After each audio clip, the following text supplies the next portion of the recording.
Ongole MLA అభ్యర్థిగా బాలినేని శ్రీనివాసరెడ్డి భారీ మెజార్టీతో గెలిపించాలని దళిత సంఘాల ఐక్యవేదిక జాతీయ అధ్యక్షుడు చప్పిడి వెంగళరావు అన్నారు. స్థానిక అంబేద్కర్ భవనంలో మీడియా సమావేశంలో పాల్గొని మాట్లాడారు. ఈ కార్యక్రమంలో వైఎస్ఆర్ పార్టీ జిల్లా ఎస్సీసీఎల్ వైస్ ప్రెసిడెంట్ పట్రా బంగారం, మాల యువసేన జిల్లా అధ్యక్షుడు సురేష్, దళిత సంఘ నాయకులు బాబు, కొమ్ము శామ్యుయల్ తదితరులు పాల్గొన్నారు.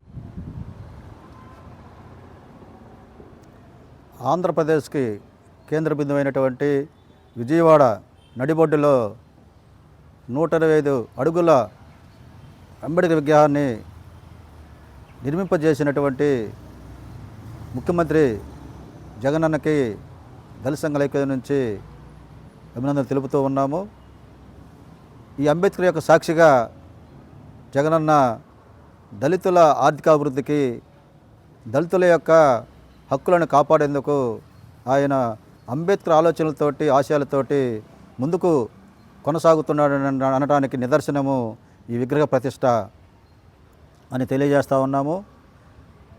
రాష్ట్రాన్ని అడ్డగోలుగా విభజించిన కాంగ్రెస్ పార్టీ 2020 విజయంతో వచ్చినటువంటి చంద్రబాబు వీరిరువురు కూడా రాష్ట్రానికి చేసింది ఏమీ లేకపోగా మోసపూరితమైన వాగ్దానాలతోటి, అమలు కానిటువంటి వాగ్దానాలతోటి ఈరోజు వాళ్ళ ఎన్నికల్లో దళిత గిరిజనులను మోసపూరితంగా వాగ్దానాలు ఇస్తూ వాళ్ళు మోసం చేయడానికి వస్తూ ఉన్నారు. వీరిరువురిని కూడా దళిత గిరిజనులు తరిమి కొట్టాలని మేము పిలుపునిస్తూ ఉన్నాము. ఎందుకంటే గత పాలనలో చంద్రబాబు సంక్షేమ పథకాలు, కోట్లాది రూపాయలు నిధుల్ని జనభూమి కమిటీ పేర్లతోటి వాళ్ళ బినామీలకి కొంతమందికే కట్టబెట్టాడు. అయితే జగనన్న ముఖ్యమంత్రి అయిన తర్వాత ప్రతి ఇంటికి సంక్షేమ పథకాన్ని అందించాడు. దళితులకు, నిరుద్యోగులకు, ప్రతి ఒక్కరికి కూడా, ప్రతి ఇంటికి కూడా సంక్షేమ పథకం అందించినటువంటి ఘనత జగనన్నకు దక్కింది. కాబట్టి జగనన్నని మళ్ళా ముఖ్యమంత్రిగా చేసుకొని దళిత గిరిజనులు ఆర్థికాభివృద్ధికి తోడ్పడాలని చెప్పేసి ఈ సందర్భంగా తెలియజేస్తూ ఉన్నాము.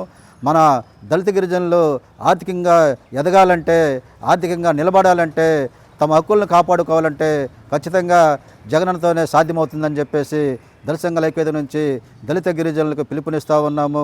ఈ పిలుపులో భాగంగా జగనన్న బలపరిచినటువంటి సుదీర్ఘ పరిపాలనా దక్షులు, విశాల హృదయులు, పేదల పెన్నిధి, 5 సార్లు ఎమ్మెల్యేగా, 2 సార్లు రాష్ట్ర మంత్రివర్యులుగా జిల్లాకు ఎనలేని సేవలు చేసినటువంటి బాలినేని శ్రీనివాసరెడ్డి గారు ఇప్పుడు మరలా 6వసారి ఒంగోలు అసెంబ్లీ అభ్యర్థిగా నిలబడుతున్నారు. ఆయన్ని అత్యధిక మెజారిటీతో గెలిపించాలని, అదేవిధంగా పార్లమెంట్ అభ్యర్థి అయినటువంటి చివరెడ్డి భాస్కర్ కూడా వీరిరువురిని అత్యధిక మెజారిటీతో గెలిపించి వీరి యొక్క గుర్తైనటువంటి ఫ్యాన్ గుర్తమైన మీ అమూల్యమైన ఓట్లు వేసి అత్యధిక మెజారిటీతో గెలిపించి మరలా జగనన్న ముఖ్యమంత్రిగా చేసుకొని మన జీవితాలు వెలుగు నింపాలని చెప్పేసి నేను దళిత సంఘాల ఐక్యవేదిక నుంచి దళిత గిరిజనులకు పిలుపునిస్తూ ఉన్నాను.